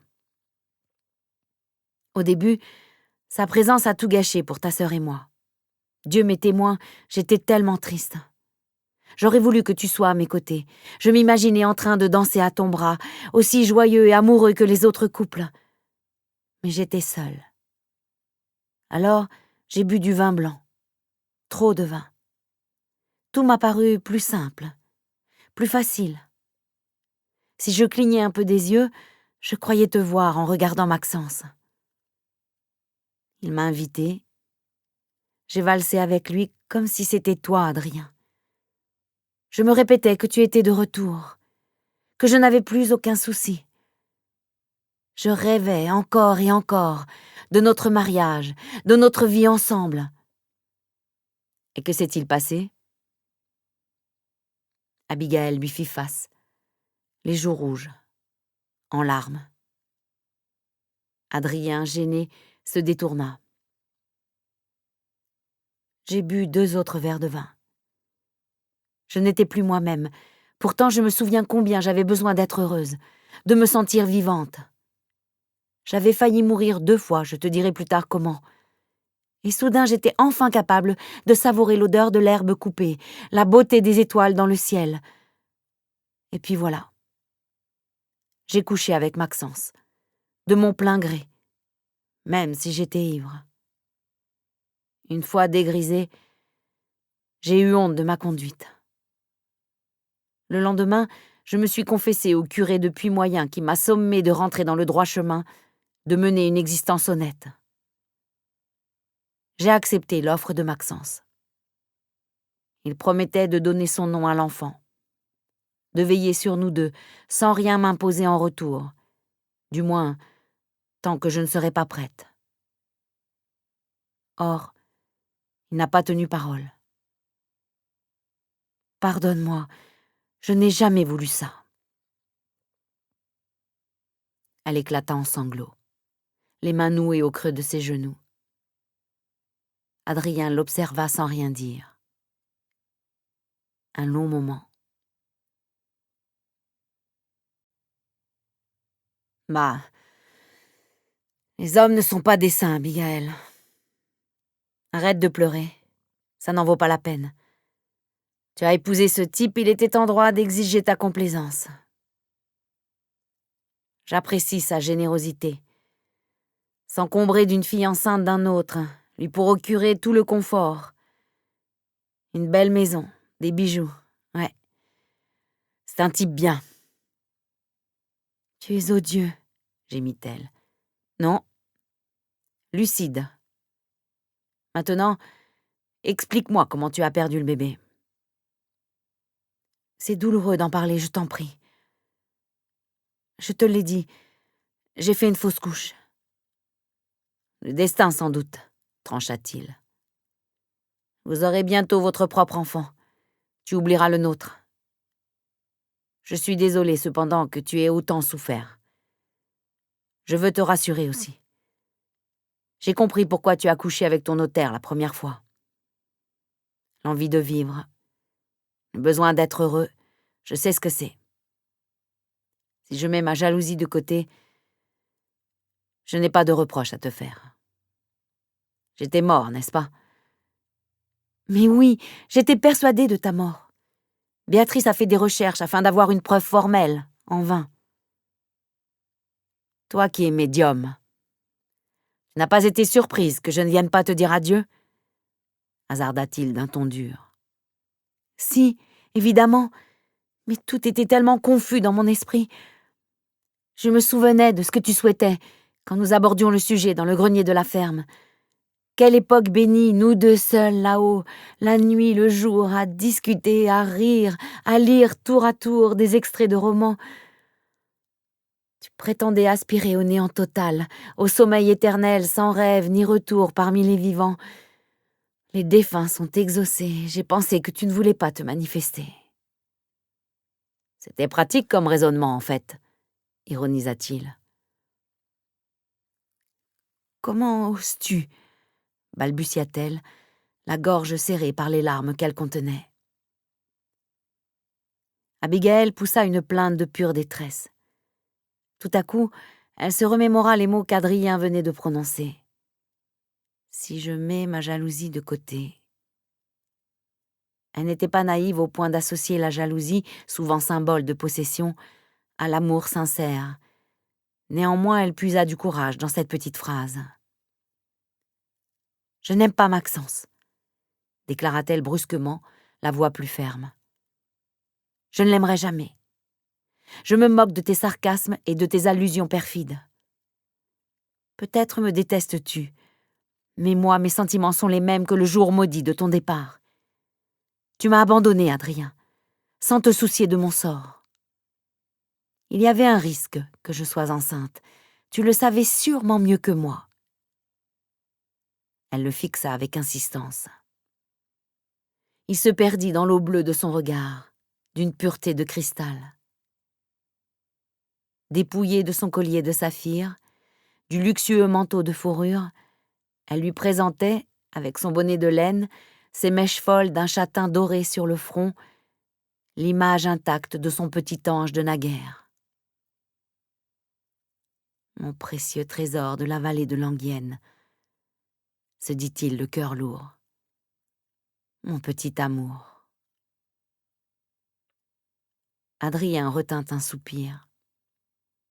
Il se leva et fit quelques pas le long de la paroi rocheuse. « C'est à moi de te demander pardon, » dit-il soudain. « Tu as raison. Je t'ai séduite et abandonnée.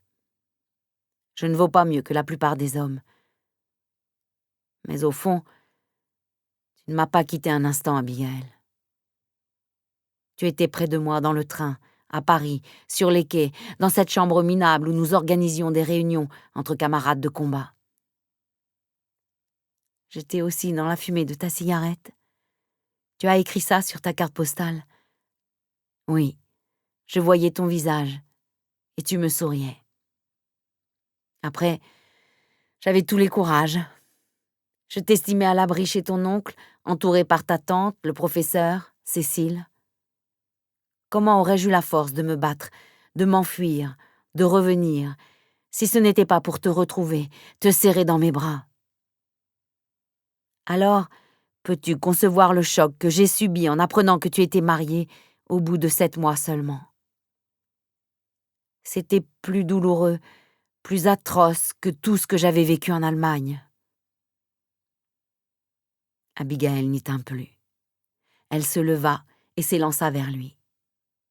Il la reçut contre sa poitrine, sentit ses mains autour de son cou. Faisant appel à toute sa volonté, il demeura les bras ballants malgré le désir qu'il avait de l'étreindre. « Adrien, ne m'abandonne pas une deuxième fois. Je t'en prie, parle-moi toi aussi. Où étais-tu? Pourquoi as-tu été inscrit sur cette liste de fusillés sous ta fausse identité? Adrien, ne me laisse pas, ne me laisse plus jamais. » Elle le supplia encore, en alternant des suppositions et des questions marmonnées, la joue appuyée sur sa poitrine, là où battait de plus en plus vite son cœur d'homme. Adrien céda, enfiévré par la douceur de la voix d'Abigail, par ses accents passionnés. Très doucement, il l'emprisonna dans le cercle de ses bras pour déposer un baiser sur son front. « Je voudrais remonter le temps, » avoua-t-il. « Revenir au mois de mai. Ne pas suivre Béatrice à Paris. Mais tu n'es plus libre. Jamais je ne t'obligerai à quitter ton mari.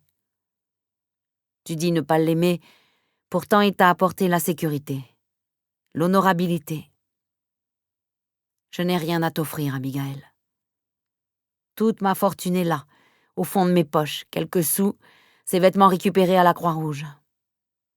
Je dois m'en aller, disparaître, car je te le répète, je ne peux pas te partager. C'est déjà insupportable pour moi de savoir que tu as couché avec Maxence, qu'il t'a touché. C'est fini.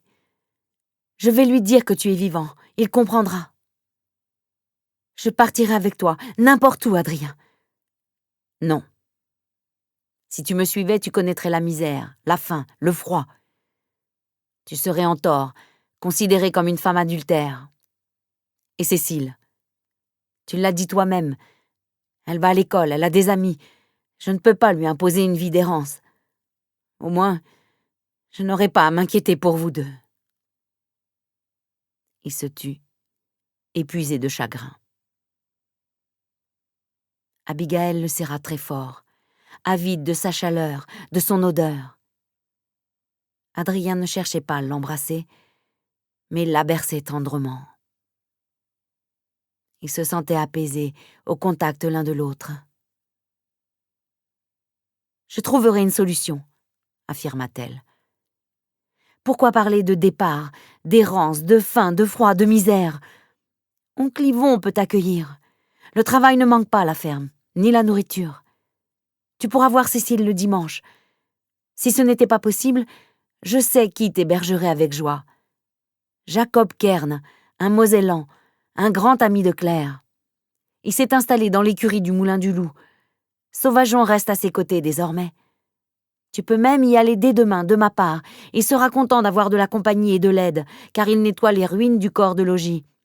Adrien, accorde-moi une semaine. Rien qu'une semaine. » « Je peux faire ça. Mon ange. » Abigail reçut ce doux surnom qu'elle réprouvait auparavant comme une bénédiction. Mais Adrien la repoussa délicatement. Elle recula d'un pas pour lui sourire. « Tu n'es pas seule, » dit-elle. « Personne n'osera rejeter dans les ténèbres un résistant, un ressuscité que j'adore. »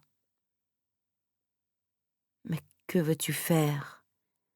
demanda-t-il d'un air las. « Le divorce existe, il me semble. Béatrice y a fait allusion lorsque je lui confiai ma peur de vivre auprès d'un homme que je n'aimais pas. Je doute que ton riche notaire accepte de divorcer. Nous verrons bien, s'enflamma-t-elle.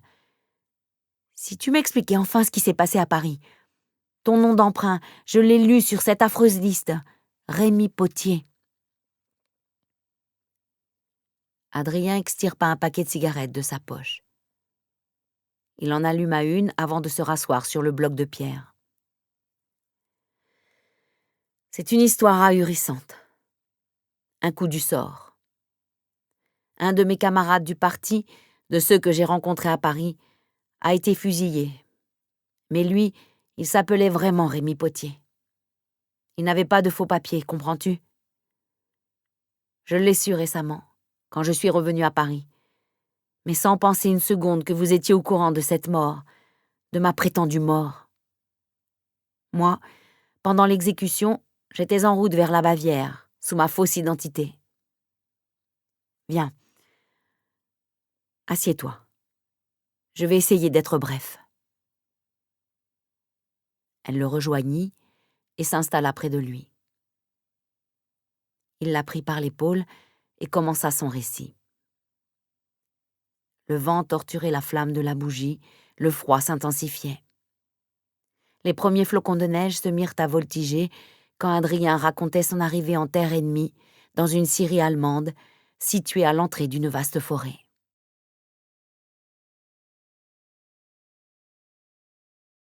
Place du Minage, 5 heures du matin. Abigaël tourna doucement la clé dans la serrure pour ne faire aucun bruit. La grande maison bourgeoise semblait plongée dans un parfait silence. La jeune femme jeta un dernier regard sur la place tapissée de blanc, sur les arbres ornés d'une fine couche neigeuse. « Claire, vous qui aimez tant la neige, protégez-moi, aidez-moi » implora-t-elle dans le secret de son cœur. « Adrien est de retour, et je dois déjà m'éloigner de lui. » Elle franchit le seuil sur la pointe des pieds, referma. Pendant qu'elle ôtait sa veste et ses bottines, Abigaël revit l'instant amer où ils avaient dû se séparer, Adrien et elle.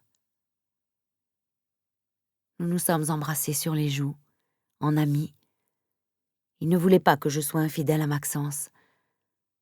J'avais pris la même décision, ne rien me permettre tant que je porte cette alliance et le nom des Vermont.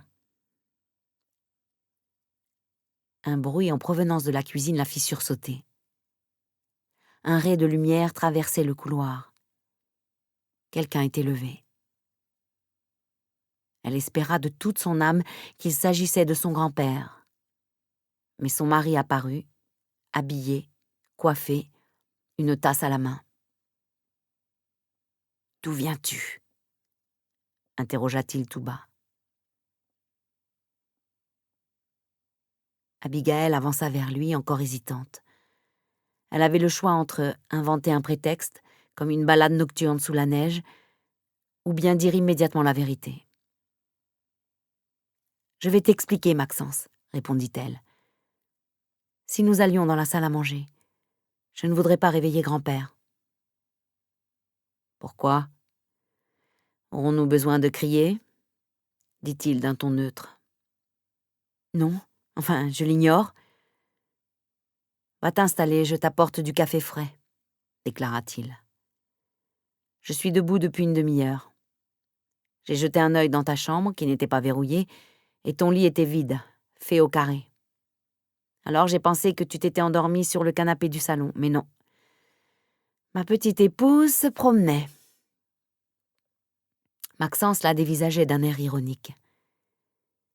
Il lui désigna la porte de la salle à manger d'un geste autoritaire. Elle entra dans la pièce dont elle alluma le lustre en cristal. Sa décision était prise. Denise avait tout remis en ordre avant de partir pour une semaine de congé. Abigaël contempla le gros bouquet de houx aux feuilles piquantes, d'un beau vert sombre.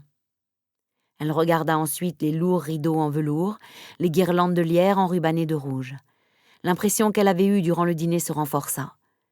Ce n'était que le décor d'une piètre comédie où elle jouait un mauvais rôle. Il fallait y mettre fin au plus tôt. Son mari la trouva assise à la table ovale. Elle se tenait bien droite sur sa chaise, la tête haute. Il déposa une tasse devant elle, Puis il ferma la porte en poussant la targette. Je répète ma question, Abigail. D'où viens-tu? Je te suggère d'être franche. J'ai vu qu'il neigeait. Il n'y a pas de traces de pneus dehors. Il vaudrait mieux éviter de mentir. Personne n'a pu te conduire à une heure pareille chez ton oncle ou ailleurs. Est-ce que j'ai prétendu ça? Répliqua-t-elle. Tu ne me laisses même pas placer un mot. J'en suis navrée. Je t'écoute. Maxence prit place à ses côtés, mais il recula son siège. Il était calme, en apparence dégrisé. Abigail s'inquiéta de l'éclat dur de ses yeux. Il dominait sa colère. Il s'est produit un événement très grave ce soir, dit-elle. Je n'en ai pas parlé au cours du repas pour préserver tout le monde. Tu as remarqué combien j'étais troublée, bouleversée. Je t'assure, si nous avions été seuls à la maison, je t'aurais avoué tout de suite ce qui était arrivé. Elle reprit sa respiration, car l'angoisse la faisait suffoquer. En fait, je ne sais pas comment te l'annoncer, Maxence. Mais ce soir, j'ai vu Adrien, dès que je suis entrée dans l'épicerie. Il était accoudé aux zincs du bar. D'abord, j'ai cru à une apparition de l'au-delà. J'ai vite été détrompée, car Madame Faber lui a servi un verre de vin en lui adressant la parole. Aussi fou, insensé que ce soit, je te dis la vérité, Adrien était là, bien vivant.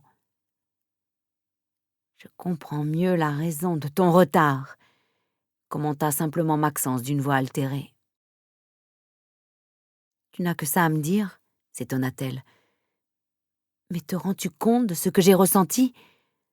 Adrien est vivant, lui que je pensais mort depuis des mois. Je ne suis pas complètement idiot, je peux imaginer le choc que tu as éprouvé. Et ensuite?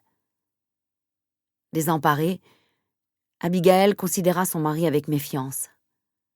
Il se montrait impassible, désinvolte, alors qu'elle lui révélait un fait extraordinaire. Ensuite, murmura-t-elle, il est sorti. Je l'ai suivi. Avant de venir en ville, il était passé à la ferme. Il savait pour nous deux, pour notre mariage. Bien sûr, il était déçu, hostile aussi. Subitement, Maxence devint très pâle. Les traits tendus, il lança un regard menaçant à la jeune femme. « Ah, quel drame! Ton grand amour était déçu, hostile, répéta-t-il d'un ton hargneux. Tellement déçu que tu l'as rejoint cette nuit pour le consoler, te jeter à son cou, hein? Te laisser trousser comme une catin. Où étiez-vous? J'allais partir te chercher quand tu es rentré. » La peur terrassa Abigail. L'expression haineuse de son mari était effrayante. Il lui avait saisi les poignets et les broyait entre ses doigts. « Je n'ai rien fait de mal, Maxence, je te le promets, plaida-t-elle. Je devais expliquer à Adrien ce qui s'était passé pendant son absence, lui parler de l'enfant, de Cécile. Est-ce que tu m'aurais autorisé à le voir si je t'avais tout avoué après le dîner? Non, j'en suis sûre. Et moi, j'avais besoin de me justifier auprès de lui. » Maxence se mit à rire tout bas, une sorte de gloussement atroce à entendre. Il lâcha ses poignets pour se lever et faire les 100 pas autour de la table. « Je ne te crois pas. Tu n'attendais que ça, coucher avec lui, avoir du plaisir. J'ai eu affaire à une fille froide, à qui je répugnais, mais cette fille, à 16 ans, faisait moins de manières dans les bras de son cher Adrien. » Il cessa de déambuler, les yeux agrandis par la fureur. D'un élan, il fut sur Abigail, l'obligea à se lever en l'attirant vers lui d'un geste brutal. « Vas-y, regarde-moi en face, et jure que tu n'as pas fait l'amour avec lui, » dit-il entre ses dents. « Ose jouer les innocentes !»